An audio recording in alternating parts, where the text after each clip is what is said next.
queridos irmãos e irmãs, aqui em algum lugar.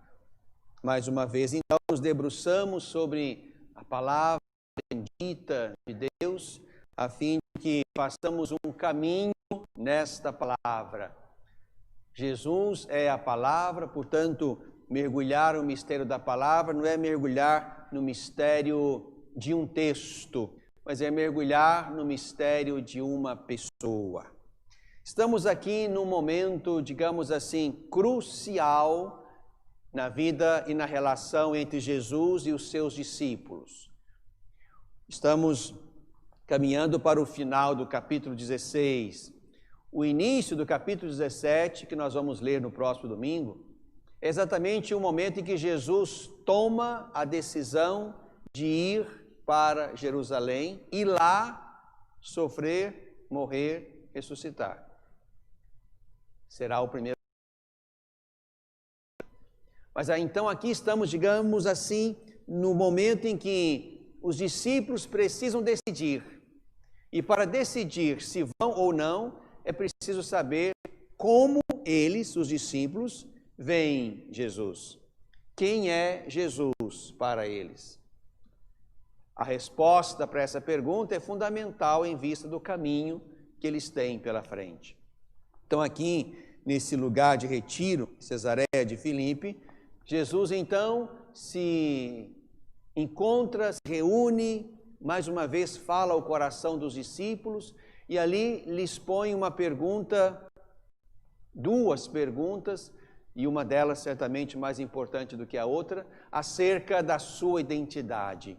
Jesus não quer simplesmente que os discípulos transmitam alguma coisa dos outros e deles sobre algo básico, sem importância.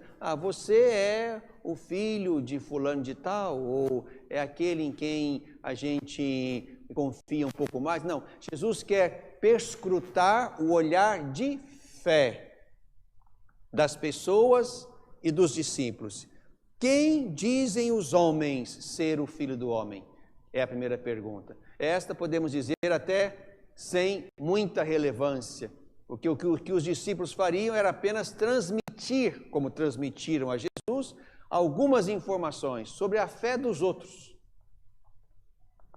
A segunda pergunta é mais relevante naquele momento e naquele contexto. A segunda pergunta é: e vós? E vocês? O que dizem de mim? O que pensam de mim? Como me veem depois deste caminho percorrido até aqui? Esta resposta de fato interessa. Interessa a Jesus para saber como é que o seu ministério despertou neles, nos discípulos, um olhar de fé, e que olhar de fé. E essa também pergunta é importante para os discípulos, a fim de que, conhecendo o Mestre para além de um qualquer, pudessem ir com ele naquilo que ele vai anunciar-lhes logo em seguida. E aí vem a resposta na boca de Pedro, que é uma resposta que sintetiza a fé dos 12, já que a pergunta é feita aos discípulos. Simão Pedro responde: Tu és o Messias, o Filho do Deus vivo. Tu és o Filho do homem, ungido de Deus. Filho do homem é um dos títulos do Messias no Antigo Testamento e é o título, praticamente o único título que Jesus atribui a si. Este título e nenhum outro. O Filho do homem é o Messias na cabeça de Jesus, é esse atributo, é essa imagem do Messias que Jesus puxa para si, é esta imagem, é este título que ele usa agora para perguntar sobre si, e é Pedro então quem dá a resposta certa. Tu és o Messias, o ungido, o Cristo, e se não bastasse isso, o Filho de Deus, o Filho do Deus que vive. Como quem consegue penetrar com profundidade ainda maior no mistério daquele homem. Mas Jesus faz com que Pedro entenda, e nós também, que essa certeza de fé, este olhar de fé, não é resultado simplesmente de estratégia, de inteligência, de argumento, de perspicácia espiritual. Não. Essa certeza de fé é dom, é revelação. Não foi um ser humano que te revelou isso, Pedro, mas o meu Pai. A fé é dom do alto. Por isso é nessa experiência de Deus que nós vamos também crescendo e aprofundando cada vez mais no conhecimento e na experiência de Jesus Cristo. Então, aquela certeza de fé de Simão Pedro é algo que desce do alto, revelado pelo Pai. E é em cima desta fé revelada e que Pedro expressa, é em cima desta fé que Jesus constitui Pedro como a pedra sobre a qual construirá a sua igreja. Igreja que o poder do inferno não terá forças para vencer. Igreja que tem o poder de ligar e desligar. É em cima da fé de Pedro que Jesus o institui como aquele que tem o poder das chaves. É importante que nós tenhamos isso em vista, sobretudo porque estamos hoje celebrando a vocação daqueles muitos irmãos e irmãs, leigos e leigas, de todas as idades, que se ocupam nas comunidades dos diversos serviços, ministérios, tarefas, e todas essas tarefas e serviços são importantes, fazem parte da missão da igreja, ajudam a ligar aos céus. E se a tarefa da igreja é ligar e desligar, o nosso empenho maior deve ser o empenho de ligar, de modo que aquele de desligar seja resultado de um esforço que não conseguiu frutos, mas não seja resultado de um esforço não realizado. A tarefa da igreja é ligar pessoas a Deus, ligar pessoas ao céu, ligar pessoas a Jesus, o mediador entre Deus e os homens, entre a terra e o céu. Mas haverá quem não aceite isto. Portanto, haverá também a doída, a sofrida tarefa de desligar. Mas o ministério, o meu ministério, o ministério dos que estão aí na igreja, nas muitas tarefas, dos ministros ordenados, dos religiosos e religiosas, dos leigos e leigas nos serviços da comunidade, tudo isso participa deste ministério de ligar e desligar. Por isso é importante aquilo que cada um faz na comunidade.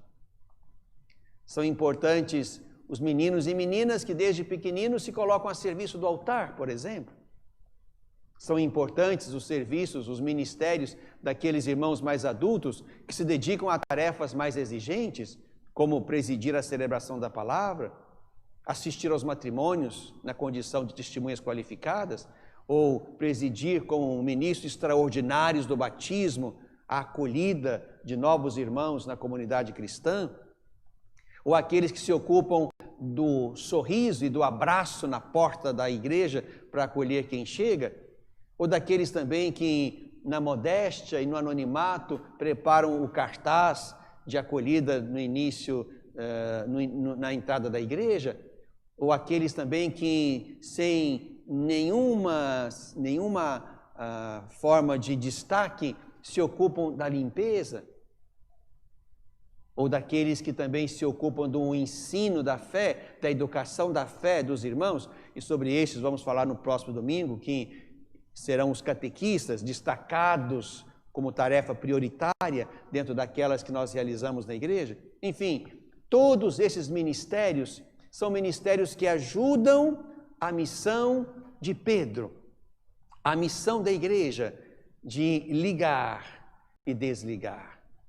E aqui temos que ter sempre um zelo muito grande, porque o nosso descuido, o nosso jeito errado de fazer, a nossa presunção, a nossa mania de personalismos, tudo isso pode danificar o jeito como um irmão recebe a mensagem, recebe Jesus, e isso pode ser um entrave no conhecimento e na fé que esse irmão possa ter de Jesus, a ponto de não fazer um caminho, e não fazendo um caminho, querer ir sem Jesus e ser desligado. E desligado porque a palavra, porque o testemunho, porque a acolhida da comunidade não foi capaz de convertê-lo. Olha a importância, portanto, de cada ministério, e cada ministério é realizado exatamente por causa de Jesus, em vista de fazê-lo conhecido, amado, seguido. É por isso que estamos na igreja. Como lembrou Paulo no final da leitura de hoje. Tudo é de Deus, por Deus como origem, para Deus como fim. Tudo é dele. A igreja é de Cristo. E sobre esta pedra construirei a minha igreja. Então a igreja não é minha, para eu fazer dela o que eu quero e como quero. Não é do padre, não é do leigo ou da leiga. A igreja é de Cristo. E Cristo, pela fé que cada um manifesta na direção dele, chama para este ou para aquele serviço, para este ou para aquele ministério. É importante que a gente cultive este nosso vínculo vital com Cristo. A resposta que nós damos, como Pedro deu, ela é fundamental, porque ninguém deve imaginar-se como dono da igreja, que é de Cristo, não é minha, não é sua, não é de ninguém. Nós estamos na igreja porque na nossa fé manifestada na direção dele, ele nos chama para fazer algo, para um munus, para um serviço na comunidade. Hoje, na primeira leitura, temos exemplo de alguém que não foi tão feliz assim no modo como servia. Sóbina era, digamos, o prefeito da casa do rei, e ali se sentia o máximo, o suprassumo, o mais importante do que de fato era, a ponto de ter feito naquele lugar destinado aos grandes da família real, ter feito lá também o seu túmulo, no lugar alto, distinto. O profeta Isaías vai a ele para dizer exatamente isto, que Deus não gostou desta atitude e manda perguntar para ele: quem é que você acha que é? Você acha que é parente do rei? Este lugar não é para você, porque você se acha grande demais. Eu vou te fazer uma bolinha, te enrolar no papel e te jogar morro abaixo, e lá embaixo vai ser o seu túmulo. E chama Sóbina de vergonha. Tu és a vergonha da casa de Israel. Alguém, portanto, que com seu jeito errado, megalomaníaco, personalista de servir, foi descartado. Esse jeito não serve para nós dentro da igreja de Cristo. Não podemos perder demais que a nossa fé é crística, isto é, cremos em Cristo, Ele é o alvo, o centro da nossa fé. A igreja é de Cristo e somos servos neste lugar, servos que Ele chama do seu jeito e no seu tempo. É preciso tentar fazer exatamente esse caminho, essa experiência de discernimento. É aqui mesmo que Deus me quer? É nessa tarefa mesmo que Deus me quer? E, sobretudo, nos perguntar com muita simplicidade de coração: é assim mesmo que eu deveria servir na igreja? Os sentimentos que eu trago comigo são sentimentos que me assemelham a Cristo, que sinalizam Cristo? Sentimentos que fazem as pessoas que passam por mim e pelo meu ministério se achegarem mais a Cristo? Porque pode ser que não seja assim, como Sóbina não soube também construir lá junto do rei um ministério que fosse agradável aos olhos de Deus. Por isso, irmãos e irmãs, que a nossa Eucaristia desse domingo nos ajude a reconhecer que o Senhor, de fato, precisa de nós para manter a missão da igreja neste mundo até que Jesus volte. Mas é importante que na igreja de Jesus estejamos lá, com a fé que temos, e é importante sempre zelar desta fé, para que a nossa fé genuinamente voltada para Cristo, o Messias, Filho do Deus vivo, nós possamos aprender tudo dele, a olhar tudo com os olhos de Jesus, querendo atrair todos a ele. Esta é a missão da igreja. E se a gente não for capaz de uma resposta que fundamente a nossa vida, o nosso serviço, a nossa morte, pode ser que a nossa experiência de fé não nos leve a lugar nenhum e não nos ligue a ninguém. A resposta a essa pergunta, e para vós, quem eu sou, essa resposta precisa dar sentido à nossa vida, ao que fazemos na igreja e no mundo e à nossa morte. Me permitam trazer aqui, e termino, nesta manhã, nessa Eucaristia, para sintetizar uma multidão de leigos e leigas que se ocuparam na igreja de muitas tarefas e que deram um belo exemplo de dedicação. Me permitam trazer nessa manhã a pessoa da dona Cecília Maia, esposa do Sr. Antônio Maia, ela falecida ontem à noite. Dedicou-se a muitos trabalhos e ministérios na igreja, na renovação carismática, na Legião de Maria, na liturgia, no ofício das horas lá na catedral. Uma mulher verdadeiramente de Deus e da igreja, que morreu ontem vítima também do coronavírus. Na pessoa dela, viva hoje no céu, queremos reconhecer e agradecer a esta multidão inumerável de leigos e leigas que se dedicaram e se dedicam de modo simples, de modo abnegado, de modo convicto nas muitas tarefas na igreja. Tarefas que ajudam a igreja a ligar e a desligar, recordando que a nossa tarefa primeira e mais importante é ligar. Glória ao Pai, ao Filho e ao Espírito Santo, como era no princípio, agora e sempre. Amém.